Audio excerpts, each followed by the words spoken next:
സുവർണ കഥകളിലേക്ക് സ്വാഗതം. ഒരു നൈജീരിയൻ കഥ. എഴുതിയത് തലോൾവ മല്ലേൽ. കഥയുടെ പേര് നിശാഗമനം. മലയാളത്തിലേക്ക് വിവർത്തനം ചെയ്തത് ശരത് കണ്ണൂർ. എന്താണ് അവളോട് ചോദിക്കേണ്ടതെന്നറിയാതെ മീക്ക ഒന്ന് പരുങ്ങി. അവൻ ആകെപ്പാടെ ഒരു വെപ്രാളമായിരുന്നു. പതിവുള്ള ധൈര്യമോ ആത്മവിശ്വാസമോ തുണയ്ക്കെത്താത്തതുപോലെ അല്പം മുമ്പ് കഴിച്ച മദ്യത്തിൻ്റെ ലഹരി അവൻ്റെ ഉള്ളിൽ പുളയ്ക്കുന്നുണ്ട്.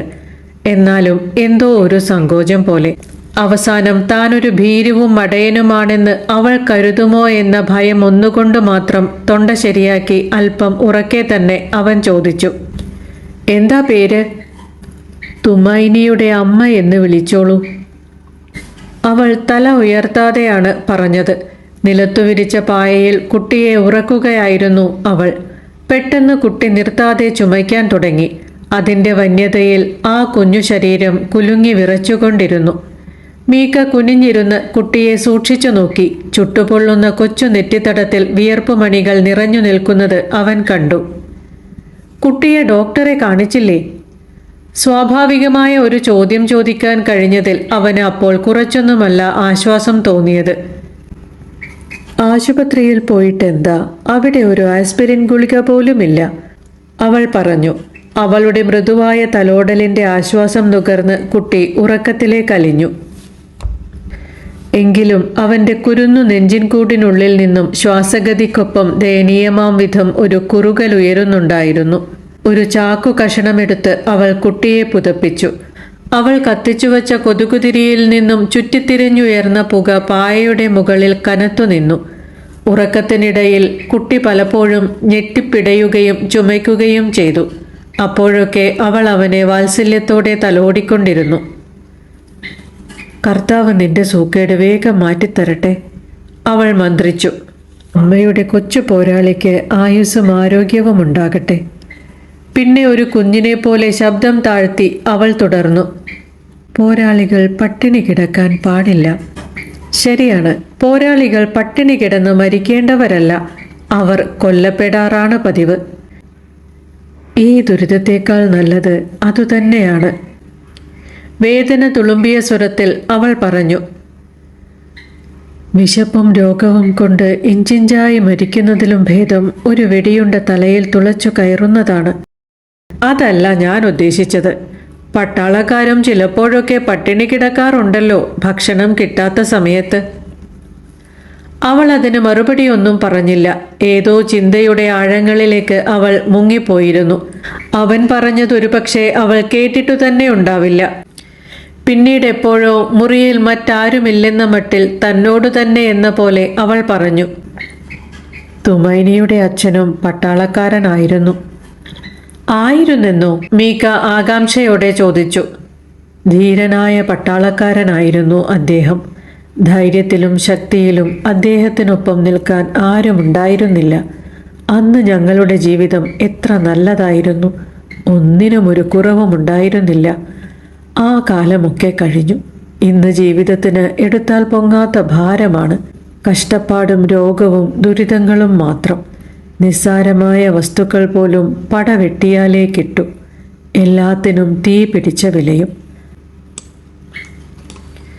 അദ്ദേഹം ഉണ്ടായിരുന്നെങ്കിൽ. അവളുടെ വാക്കുകൾ ഒരു പൊട്ടിക്കരച്ചിലിൻ്റെ വക്കോളം എത്തിയിരുന്നു. ഭർത്താവ് മരിച്ചുപോയതാണോ? മനസ്സിൽ വിങ്ങിയ ആകാംക്ഷയിൽ അവളുടെ അപ്പോഴത്തെ മാനസികാവസ്ഥ പോലും പരിഗണിക്കാതെയാണ് അവൻ ചോദിച്ചത്. ദയവായി അതൊന്നും ചോദിക്കരുതേ, എനിക്കതൊന്നും പറയാൻ വയ്യ. കുറെ നേരം അവൾ തേങ്ങിക്കരഞ്ഞു. പിന്നെ ഗദ്ഗദത്തോടെ തുടർന്നു. യുദ്ധത്തിൽ പങ്കെടുക്കാൻ ഉഗാണ്ടയിലേക്ക് പോയതാണ്. ചിലപ്പോൾ ജീവിച്ചിരിപ്പുണ്ടാകും, ചിലപ്പോൾ.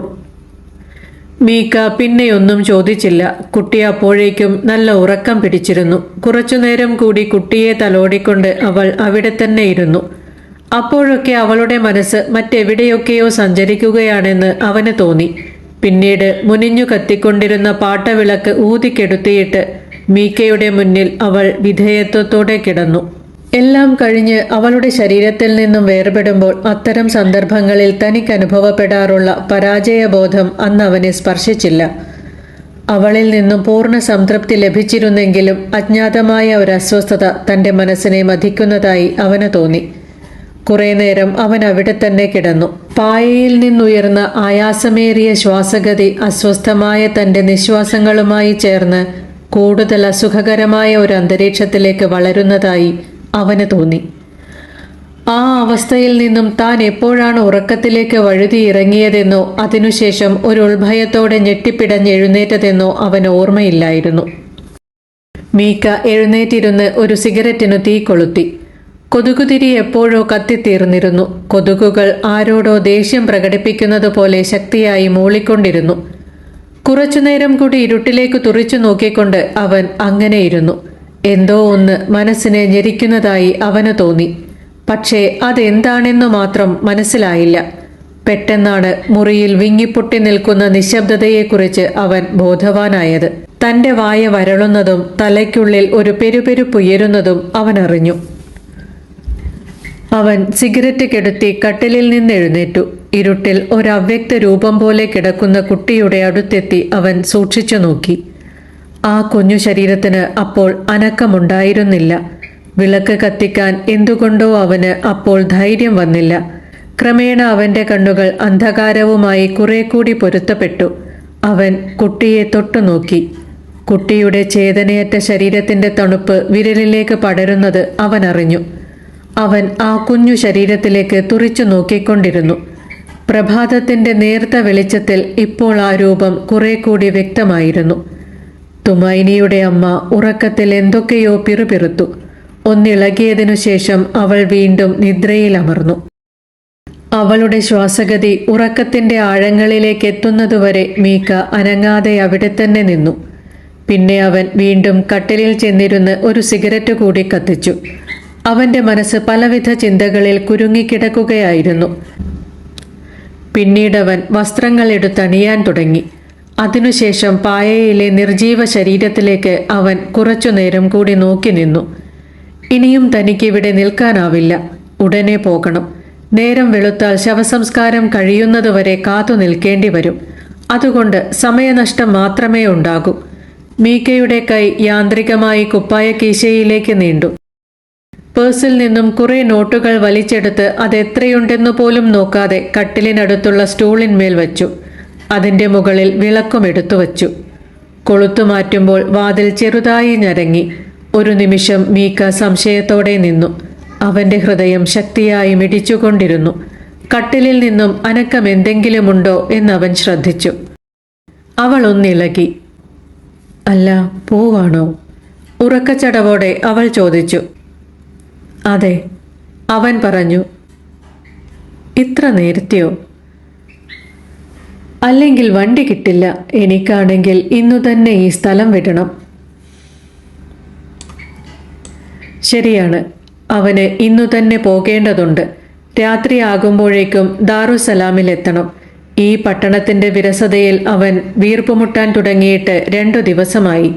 പെട്രോൾ ക്ഷാമം മൂലം വാഹന ഗതാഗതം ആകെ തടസ്സപ്പെട്ടിരിക്കുകയാണ്. ഒട്ടനവധി യാത്രക്കാരാണ് ഇവിടെ കുടുങ്ങിക്കിടക്കുന്നത്.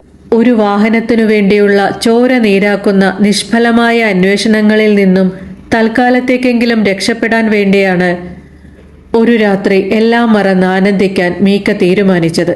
മനസ്സിലെ നൈരാശ്യവും ആശയക്കുഴപ്പവും മറക്കാൻ മദ്യത്തെ ആശ്രയിക്കാനാണ് അവൻ ആഗ്രഹിച്ചത്. അവനിഷ്ടം ബിയറായിരുന്നു. പക്ഷേ അതിനുവേണ്ടി അലഞ്ഞതു മാത്രം മിച്ചം. പട്ടണത്തിൽ ഒരിടത്തും ബിയർ കിട്ടാനില്ലായിരുന്നു. ബിയർ കുപ്പികളുമായി വന്ന ട്രക്ക് പട്ടണാതിർത്തിയിലെ പാലത്തിലിടിച്ചു തകർന്ന വാർത്ത ആദ്യത്തെ കടയിൽ നിന്നും തന്നെ അവൻ അറിഞ്ഞിരുന്നു. ആദ്യം അതത്ര വിശ്വാസയോഗ്യമായി തോന്നിയില്ലെങ്കിലും പിന്നീട് ചിന്തിച്ചപ്പോൾ സത്യമായിരിക്കാൻ തരമുണ്ടെന്ന് അവന് തോന്നി. ഒരു തുള്ളി ബിയറിനു വേണ്ടി തൻ്റെ ചങ്ക് പറിച്ചു കൊടുക്കാൻ പോലും അവൻ തയ്യാറായിരുന്നു. പക്ഷേ എവിടെ ചെന്നിട്ടും മീക്കയെ ഭാഗ്യം കടാക്ഷിച്ചില്ല. അതുകൊണ്ട് നാടൻ ചാരായവുമായി അവന് പൊരുത്തപ്പെടേണ്ടി വന്നു. മനസ്സില്ലാ മനസ്സോടെയാണ് അവൻ അത് കഴിച്ചത്. അല്പം കഴിച്ചപ്പോഴേക്കും അതവൻ്റെ തലയ്ക്ക് പിടിക്കുകയും ചെയ്തു. അതോടെ അവനൊന്നുണർന്നു. നിരാശയും വിഷാദ ചിന്തകളും അപ്രത്യക്ഷമായി. മദ്യശാലയിലെ മറ്റു കുടിയന്മാരോടൊപ്പം ആർത്തു വിളിക്കാൻ പോലും അവന് കഴിഞ്ഞു. പക്ഷേ അതൊന്നും അധികനേരം നീണ്ടു നിന്നില്ല. നേരം ഇരുട്ടും തോറും താൻ കൂടുതൽ ഒറ്റപ്പെടുന്നതായി അവന് തോന്നി. മറ്റുള്ളവരൊക്കെ വീടുകളിലേക്കും മറ്റു മേച്ചിൽപ്പുറങ്ങളിലേക്കും നിഷ്ക്രമിച്ചതോടെ മീക്ക എന്തു ചെയ്യണമെന്നറിയാതെ കുറച്ചുനേരം അവിടെ തന്നെ നിന്നു. അവസാനം അവനും മദ്യശാല വിട്ടിറങ്ങി. ഉറയ്ക്കാത്ത കാലടികളോടെ രാത്രിയിലേക്ക് ഇറങ്ങി നടന്നു. എങ്ങനെയാണ് താൻ ഈ മുറിയിൽ ഈ സ്ത്രീയുടെ അരികിലെത്തിയതെന്ന് അവന് ഓർമ്മിക്കാനായില്ല. ലോഡ്ജിലെ തന്റെ മുറിയിൽ ഒറ്റയ്ക്ക് രാത്രി ചെലവഴിക്കാൻ കഴിയില്ലെന്ന് എപ്പോഴാണ് താൻ ചിന്തിച്ചതെന്നും അവന് ഓർമ്മ വന്നില്ല. പണം മുൻകൂർ അടച്ചിട്ടാണ് ലോഡ്ജിൽ മുറിയെടുത്തത്. എന്നിട്ടുറങ്ങിയതോ ഇവിടെയും. അപ്പോൾ അവൾ പറഞ്ഞു, എന്നാൽ പിന്നെ ഞാനിപ്പം ചായ ഉണ്ടാക്കാം. അവൾ ആ സമയത്ത് എഴുന്നേൽക്കാനും മകന്റെ അവസ്ഥ മനസ്സിലാക്കുവാനും അവൻ ഇഷ്ടപ്പെട്ടിരുന്നില്ല. താൻ പോയതിനു ശേഷം മതി എല്ലാം. അതുകൊണ്ട് തന്നെ അവൻ പറഞ്ഞു, വേണ്ട വേണ്ട, ചായയ്ക്കൊന്നും നിൽക്കാൻ തീരെ നേരമില്ല. സാധനങ്ങളൊക്കെ ലോഡ്ജിലാണുള്ളത്. ഭക്ഷണം മറ്റെവിടെ നിന്നെങ്കിലും കഴിച്ചോളാം. എന്നാൽ നിങ്ങളുടെ ഇഷ്ടം. അവൾ തിരിഞ്ഞു കിടന്നുകൊണ്ട് പറഞ്ഞു. പിന്നെ രണ്ടാമതൊന്ന് ചിന്തിച്ചതിനു ശേഷം എന്ന പോലെ പതിഞ്ഞ ശബ്ദത്തിൽ അവൾ അവന് യാത്രാമംഗളങ്ങൾ നേർന്നു. അവൻ നന്ദി പറഞ്ഞു. പിന്നെ ഇടറിയ ശബ്ദത്തോടെ തുടർന്നു, നിങ്ങളുടെ പണം ഞാൻ ആ സ്റ്റൂളിന്മേൽ വച്ചിട്ടുണ്ട്. അവൾ ഉറങ്ങിപ്പോയിട്ടുണ്ടാവണം. അല്ലാത്ത പക്ഷം അവൾക്കവനെ മടുത്തിട്ടുണ്ടാവണം. കാരണം അവൾ പിന്നെ ഒന്നും പറഞ്ഞില്ല. മീക്ക വാതിൽ തുറന്ന് ധൃതിയിൽ പുറത്തേക്കിറങ്ങി. ചേരിയുടെ മുകളിൽ വിളറിയ പ്രകാശം തങ്ങി നിന്നിരുന്നു. അവയ്ക്കും മുകളിലായി കൂരകളിൽ നിന്നും ഉയർന്നു പൊങ്ങിയ പാചകത്തിന്റെ പുകച്ചുരുളുകൾ നീങ്ങുന്നുണ്ടായിരുന്നു.